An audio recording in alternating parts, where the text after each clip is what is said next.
And now, from Candlestick Point in San Francisco, California, it's the Stick 49er Podcast Show with your hosts, Lucas McLaughlin and Lucas Ortiz. This is a Lucas and Lucas production. This podcast is brought to you in part by Super Tenna. Get yours today. This is an unofficial 49ers podcast and is in no way directly affiliated with the San Francisco 49ers team nor the National Football League. Well, Niner fans, unfortunately, the Niners lose their third straight consecutive game, falling to the Saints 27-13. They had signs of life, but ultimately fell way short. Let's get into this. I'm joined by Lucas Ortiz now. Lucas, are you there? I'm here, Lucas. How are you, man? Oh, geez, man. It was so difficult to watch that game. It looked like the first quarter, we basically dominated the time of possession. That first drive, 75 yards for the Ayuk short little touchdown pass. Things looked promising, didn't they? It's a sad day, man. It really is. It just kind of feels like, you know, whatever air was left in the room is just suddenly gone. And you're right. We started with a lot of promise. That game was, for the most part, ours to take, and it just, it didn't end up happening the way we all wanted it to. Just way too many mistakes, too many turnovers, bad penalties, bad play calling. I mean, you name it. The Niners just really gave that game away. Yeah, I mean, Mullens had a couple of tough interceptions, obviously, and didn't have the worst game ever. He started out really strong, and like we had discussed in previous podcasts, when something bad happens, he has trouble bouncing back from that. And in this game, the defense kind of kept us alive for some time. I mean, going into the second half, we thought we had some hope. If we could end the game after the first quarter, we would have shut him out. Yeah, the defense really had a good game. I think they played well enough for us to win. Unfortunately, the offense just kept putting the defense in bad positions. The muff punts and the turnovers, the interception, those just, you can't really put those points that the Saints were able to make off those turnovers. You can't really put that on the defense because they played their asses off. And I really think they were able to limit the Saints. They did. To not a lot of yards overall through that game. You got to put most of the blame on the offense. And, Nick Mullens, yeah, he had a great first drive, but you got to finish the game. It's four quarters. It's not one quarter and, whoever's on top wins the game. It's who's on top after four quarters. And he really did not finish well.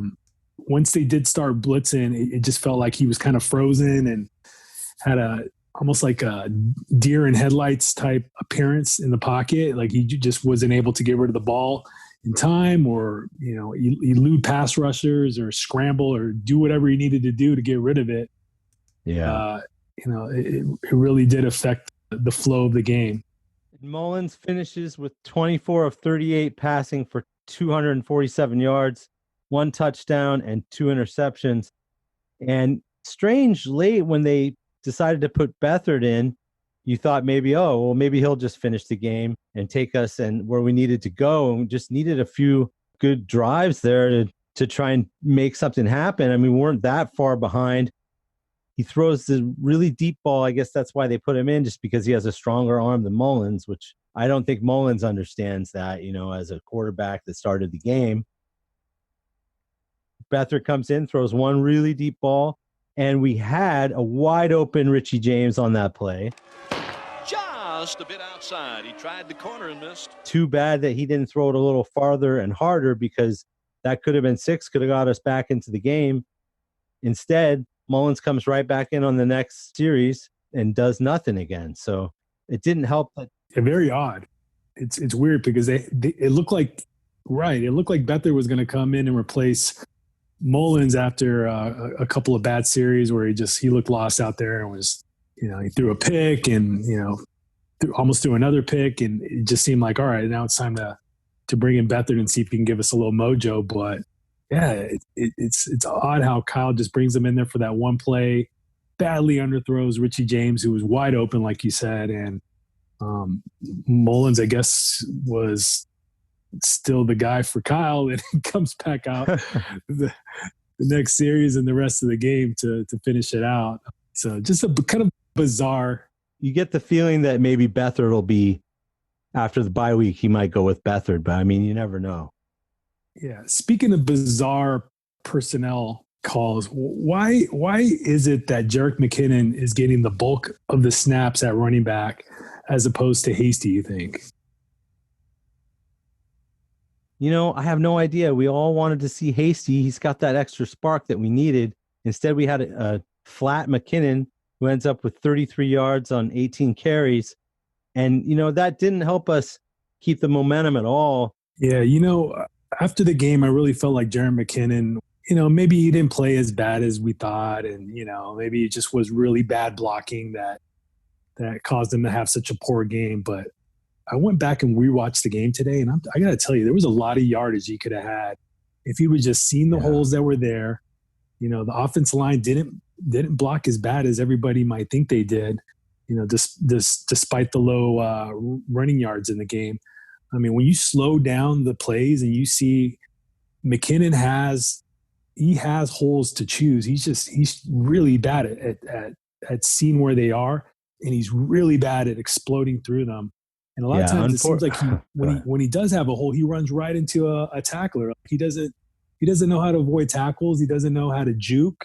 He definitely can't break a tackle. He's not strong enough to do that, and his feet stop moving. So he's one of those guys where I feel like he comes down very easily on the first tackle and seldomly, almost never breaks the first tackle, as opposed to a guy like, you know, George Kittle or you know, someone like even Jeff Wilson is really good at breaking like the first or second tackle. So, you know, I was just very disappointed after rewatching the game and seeing how much more yardage we could have had.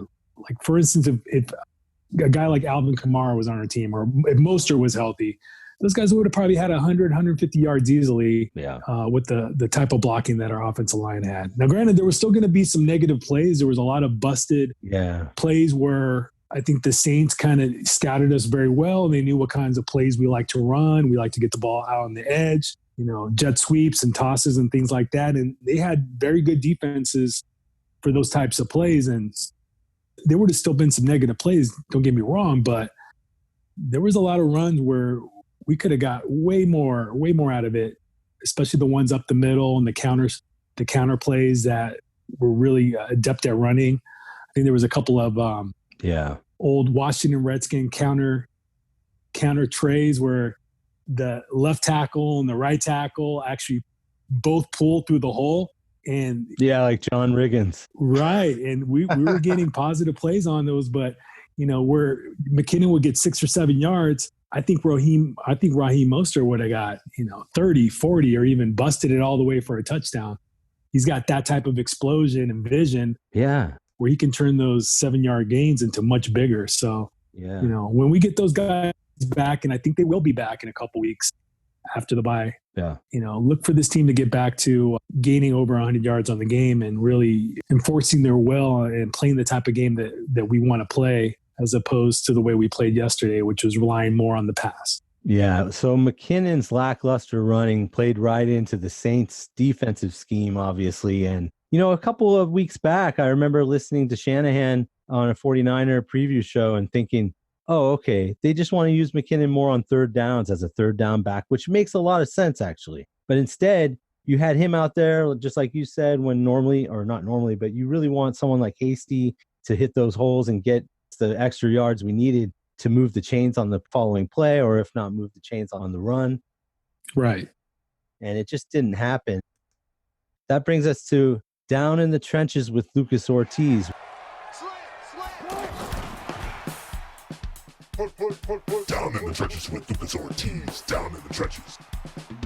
So, Lucas, what's your review of how the trenches went against the Saints? So, like I alluded to before, you know, I really, when I rewatched the game, it didn't really look like the run blocking was all that bad. There was yardage there, and I think McKinnon could have done a much better job of getting more yards out of the blocking. There were holes. A lot of the times, it wasn't even really the offensive line. It was, you know, Kyle Juszczyk missing a block, or, The wide receiver is not able to stay in front of who's the strong safety, Chauncey Gardner, who was just, it seemed like every time we ran the ball, the guy was like 5 yards in the backfield and just blowing it up because they were blitzing. And that was the perfect defense for the type of run plays that we had. Yeah. But when we did block well, the running backs, most of the time it was McKinnon, but there was a couple with Hasty. They weren't getting much out of it. They weren't exploding through the hole. They weren't seeing where the hole was. They weren't jump cutting or zigzagging or, cutting back as fast as they needed to in order to make positive yards. And that made the offensive line look like they weren't playing that well. Yeah. What I did like to see, though, is we're getting in the rookie Cole McKivitz in. It looked like they were rotating him with Tom Compton at right guard. And I think McKivitz did have a really bad looking play it was like a 3rd and 1 or a 4th and 1 where he literally just fell on his face and the D tackle went through the hole and just caused havoc and stopped the play before it could even happen. Yeah. But other than that, he played pretty solid. I think for the most part, he graded pretty well and handled his own against the Saints defense.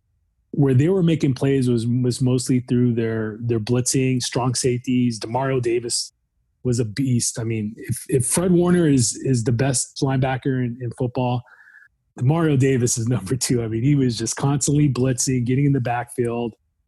I agree, yeah. And a lot of times the blocking assignment fell more on the running backs and the fullbacks as opposed to the offensive linemen. They were blocking who they needed to block. And it was those linebackers and the free safeties who were blitzing who were getting in and getting through those defenders. So, pass blocking was decent.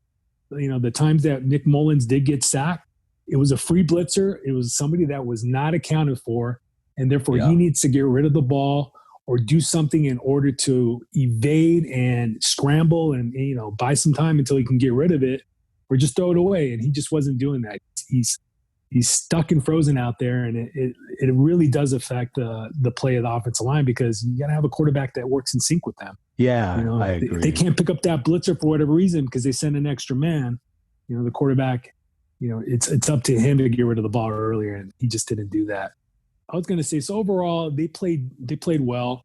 I didn't think they played great after watching the game yesterday, but then when I rewatched it today, I had to kind of change my opinion on how they played a little bit. And I think, overall it wasn't great, but it was pretty good. It was decent enough to win the game. Yeah. Unfortunately, we just, as a team, as a whole, we didn't really put it together and we weren't all that in sync. So that's how I see it. Well, let's hope that they get some rest on this much needed bye week, and then we'll get back down in the trenches after the Rams game. Absolutely. Down in the trenches with Lucas Ortiz. Down in the trenches.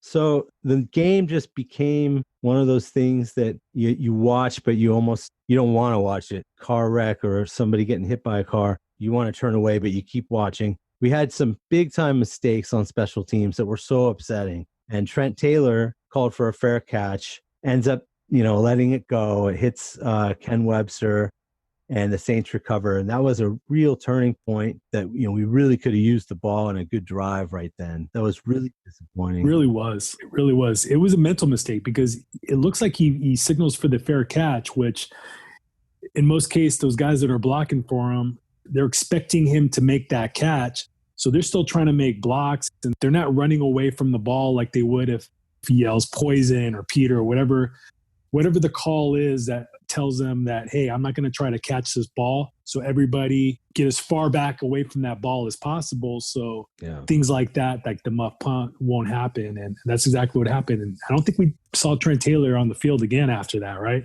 Maybe on offense, but then, they put Richie James back there. And obviously that was so disappointing. Right when you thought, okay, there's only so much time left, he muffs that punt. You thought, okay, it's pretty much over at that point. Just the mistakes that full strength Niners would have overcome. You just didn't see that with this team, and it was extremely disappointing. Shades of the Super Bowl, right? When Richie James did such a really good job of being a punt returner who's reliable, caught everything all year long, gets into the Super Bowl and muffs the punt. Yeah. Well, it's too bad, man. Hey, there's that sound again. Oh, there it is. Another edition of Pat's Picks.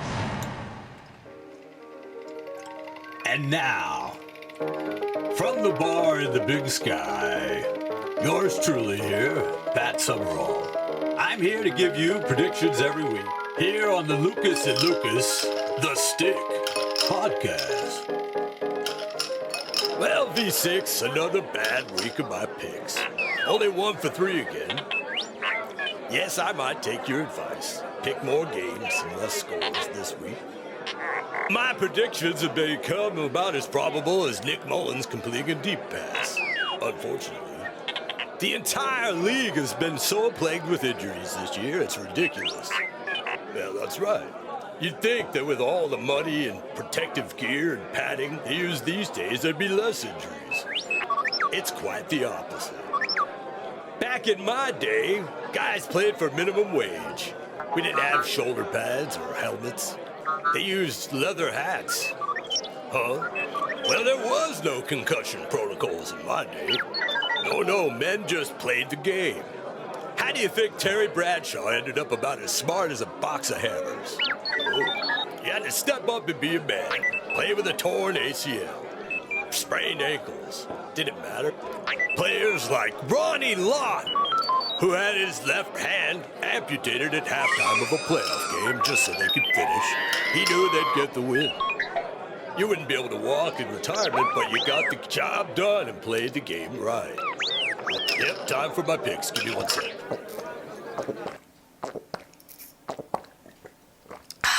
Refreshing. All right, let's get to the picks. In my first pick, the Arizona Cardinals are at Seattle. The Seahawks defense has had major issues. Look for Kyler Murray to get the win in a high-scoring road game. Next, the Atlanta Falcons are at the New Orleans Saints. Winston will be a quarterback. We found out Drew Brees is made of paper mache last week in a bad roughing the passer call. He cracked a few ribs. Look for the Saints to get another win against Atlanta at home. The Steelers are at Jacksonville. Jake Gluten will continue to feel the rush. The Steelers win big. Philadelphia is at Cleveland. The Eagles' offense gets back on track this week. And it seems the Browns always find a way to suck. Look for the Eagles to beat the Browns in a close one. Tennessee is at Baltimore. The Ravens' defense is having trouble stopping the run. Look for Derrick Henry to have a big game. Ravens get the W. The New York Jets are at the LA Chargers. I think that's a typo, it should be San Diego.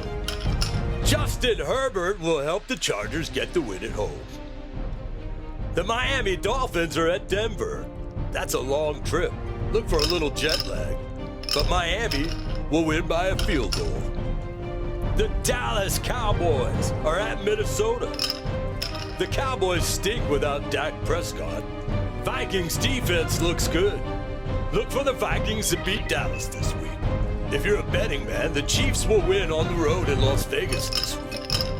And the Rams are at Tampa. Aaron Donald will make Tom Brady uncomfortable. Still, look for the Bucs to get the win. Thank you very much. Another edition of Pat's Picks. We'll see you after the bye week. Thank God the 49ers won't lose this week. Back to you, Lucas and Lucas. I need another drink. We should just talk old candlestick stories. With Jerry Rice, touchdown 49ers. I missed those days. Thanks, Pat. Always fun. Absolutely. All right, man. Let's get back into this. Let's do it. Feel bad for the guy, but at least it wasn't a mental error like Trent Taylor's mistake. It went into his hand. It looked like he was going to catch it, and he just it bobbled out. I mean, it's a physical error. It's a physical mistake that you can live with. I just can't live with those mental errors like the calling of the fair catch and then not yelling poison and allowing the other guys around you to get out of the way. Get away. Yeah. Way worse. Yeah. Oh, and that followed up by Nick Mullens throwing a pair of bad interceptions. It just, sort of bulldozed into a bad loss. And it's tough to pick one, but it's time to pick an Ortiz Overachiever. So this week's Overachiever is going to be Kerry Hodder Jr. Nice. He's a guy that's been on my overachiever list earlier in the season, and this last game he had another solid game. He's just a kind of a blue collar worker out there, rushes the ball well, For sure. plays against the run pretty well. I think he had a sack or a sack and a half in this game, and he's just a guy that never lets up. I love how no matter what the score is in the game, we could be down 3 scores in the fourth quarter like we were, and he's still playing like it's a tie game in the fourth quarter of the Super Bowl. Just puts maximum effort in everything he does, and just another one of those guys.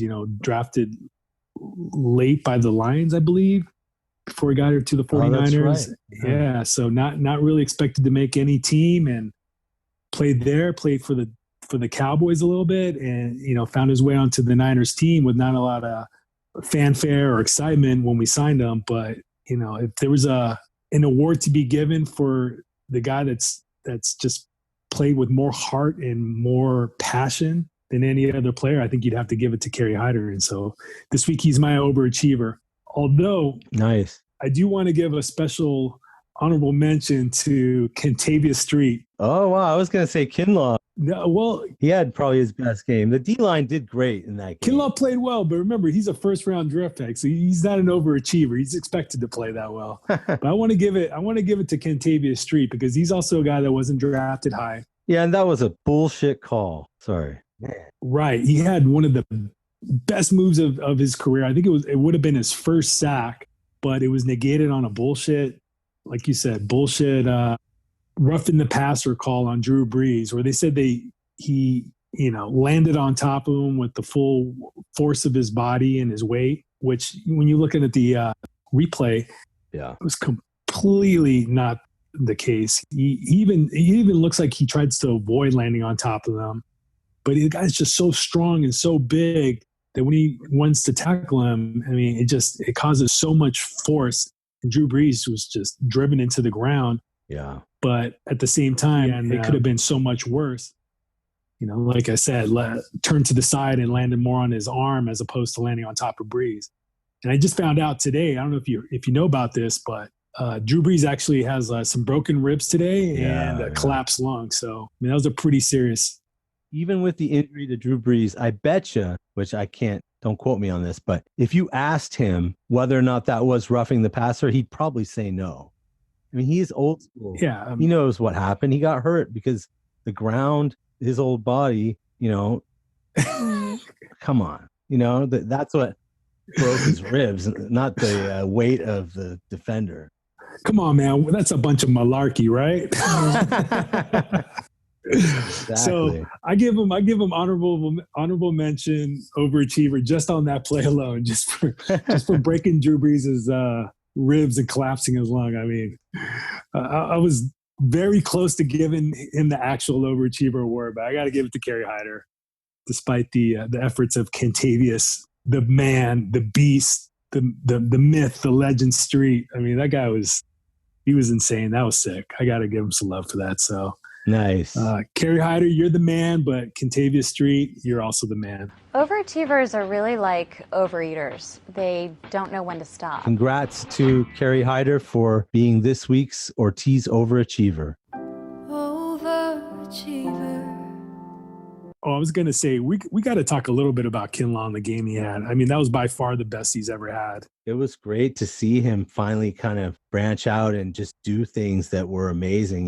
He uses his body to just manhandle people and get it to the ball. And yeah, it was pretty exciting to watch him play in that game. It was. And it kind of came on the heels of, I think there was a lot of mumbling going around of, should we have really drafted him? Should we have even traded DeForest Buckner in order to get him in the draft? And yeah, I think it didn't completely quiet those mumblings, but it definitely, kind of made him not as loud and not as definite. So I think he's definitely starting to come around. What I loved about his sack is that it looked like he was initially blocked and he had a counter move to that and he got around it, and it was just a pure will and hustle play. You know what I mean? Like it wasn't. Yeah. It was a play where he didn't give up, and that little extra effort that you need to have in the NFL as a defensive lineman. That's what got him that sack. And if he can learn to do that on every play and become a little more in shape as the season goes, I think conditioning was also kind of a factor in the first half of the season for him. If he gets those two things, I mean, he could easily become just one of the best at his position in the league. And, you know, we might be seeing him in the Pro Bowl one day. Yeah. I hope he stays healthy, and I definitely feel the same way, man. And this was definitely, I think, his best game for sure. For sure. And so now, heading into the bye week, which we all know is very necessary for this team, we got to get some guys healthy. And obviously, after the bye week, the Niners now have very little room for error for the remainder of the season if they want to do anything regarding any kind of playoff picture. But hopefully, we'll get some really key players back after the bye week, including Raheem Mostert, Tevin Coleman, as you mentioned, and Deebo Samuel. And Richard Sherman. Which I think would be awesome, because I know I saw him practicing this last week. So what will be the keys to getting healthy after the bye week and having a better second half, if you call it, I guess, or even past half? But what do you think, Lucas? Yeah, I think guys like Richard Sherman, he's going to bring more to the team than just his actual playing ability. I think his leadership has been kind of missed out there, and you know, they opened up his practice window in order to be activated, and you know, just him being out there, you know, showing the guys, you know, this is how to be a champion, this is how to be a winner, you know, give him that extra enthusiasm that he kind of brings out there. Yeah, and as you and I both have said many times, it's like having a coach out there, which is nice. It is. It really is. Yeah. So it's going to be nice to have Sherman out there. You know, the team is just it's a different offense when Deebo is out there. There's so much that he allows us to do, and Cal can really just, you know, open up the playbook and do all the things that he wants when Deebo is out there. I think when he's hurt and the team has to kind of pivot and do some other things, we're definitely not as capable as putting him up as much points or being as much of a threat. So having Deebo is going to be huge. Who else is coming back? Mostert. I mean, like I said before, like he brings a dimension to our running backs, to the running back position that can't be duplicated by any of the other guys we have on our team. And he's going to be able to hit the hole a lot faster. His vision is a lot better than any other running backs that we have. And he breaks tackles. And more importantly, he can evade tackles, which is also key, because you don't want to take too many hits out there as a running back. So it's going to be awesome having him back. And I really think our offense will look much different and much better, much improved come after the bye when we have to face the Rams. So looking forward to that. Hallelujah to that. I really hope so. And the Niners return to action against the Rams in LA on November 29th. And yeah, I think just what you said, Raheem Mostert alone, having him healthy and having those big bursts of speed that we haven't had in the last couple of games from any running back, like nothing like what Mostert can do. You know, it really, really opens up the pass. You know, if they have to worry about Mostert on every play, then now those receivers can start really making their double moves work, get open, and then hopefully we can have a balanced attack, which right now we're really lacking. Yeah, absolutely. And I just want to throw in, I think our tight ends had a pretty good game. I don't know if I've seen a better catch than the one Jordan Reed made. Man, I thought it hit the ground. Where he literally stuck his left hand. He's a right-handed guy. I'm pretty sure he's a right-handed guy. He stuck his left hand and literally just snatched it from hitting the ground. And it must have been like an inch off the ground catch with one hand. It was insane. I mean, Cole Beasley made a really good catch yesterday for the Bills, where he jumped up and caught one-handedly in the fourth quarter on a key third down. But that catch was just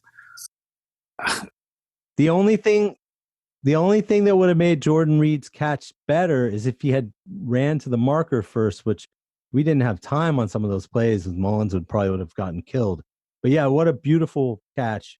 And hopefully he'll continue to build and get better. And it's just great to see that he's healthy now. And Dwelly did okay too. He does a lot of blocking He had a really nice over the shoulder catch in the first quarter. Yeah. So, there were some plays out there that he made, and I would have liked to seen those guys block a little bit better on some of those edge plays, but in the passing game, I think they were solid.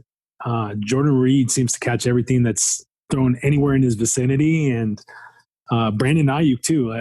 I'm really pleased with the progress that Ayuk has made as a rookie. I mean, if he had probably a better or healthier quarterback out there, he'd be catching 100 yards a game and scoring 2 scores a game. I mean, that guy's that talented enough to do stuff like that. But fortunately right now, we don't have that continuity with the quarterbacks. And even though he had a pretty solid game last week, I think there's the best is yet to come when we're talking about Brandon Ayuk. And I think he's going to have an even more impressive rest of the year. Yeah, I hope so, man.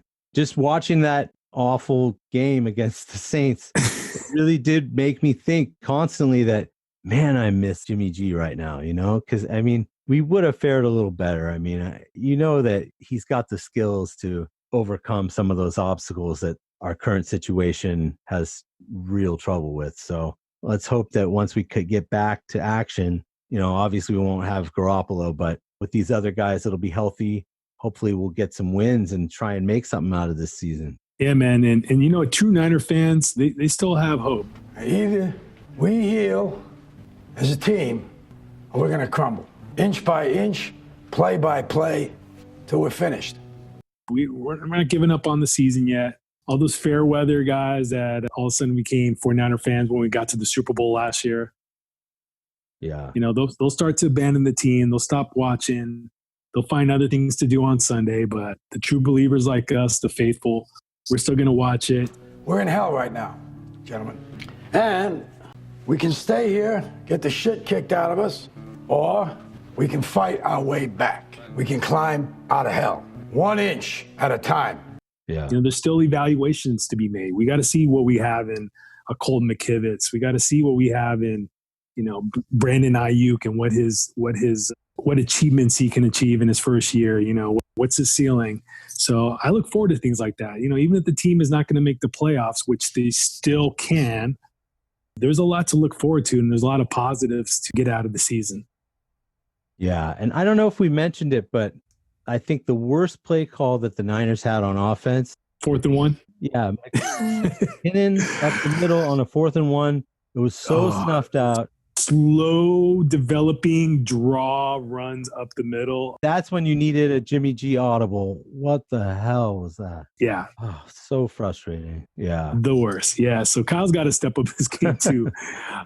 Yeah, when it's 4th and 1, I want to see 3 tight ends out there, tight splits with the linemen, and just give it to Kyle Juszczyk. Or if you do give it to a running back, it's got to be a quick hitting play with some authority. See who can get that 1 yard. Life's this game of inches. So is football. Because in either game, life or football, the margin for error is so small, 1/2 a step too late or too early, and you don't quite make it. 1/2 second too slow, too fast, you don't quite catch it. The inches we need, they're in every break of the game, every minute, every second. On this team, we fight for that inch. On this team, we tear ourselves and everyone else around us to pieces for that inch. We claw with our fingernails for that inch. Because we know when we add up all those inches, that's gonna make the fucking difference between winning and losing. And Richie James, I think, has a lot of potential as a receiver on this team. He's got to bounce back from that muff punt, and that was just unfortunate. Yeah, absolutely. So we'll see how the team responds after the break, and hopefully they'll be able to just kind of recharge, come back with a little more anger, a little more focus, and just take it to the Rams. Either we heal now as a team, or we will die as football guys. Now, what are you gonna do? Yeah, absolutely, nice. Absolutely. So we'll see how the team responds. We have a good history against the Rams. We always bring our A game against them, and I really think they're going to come out and get that victory. All right, Lucas. Well, as always, great talking with you about the Niners. Hopefully we'll get some better games after the break here. Have a nice bye week, and go Niners, man. Go Niners, man. Enjoy your bye week. Take care.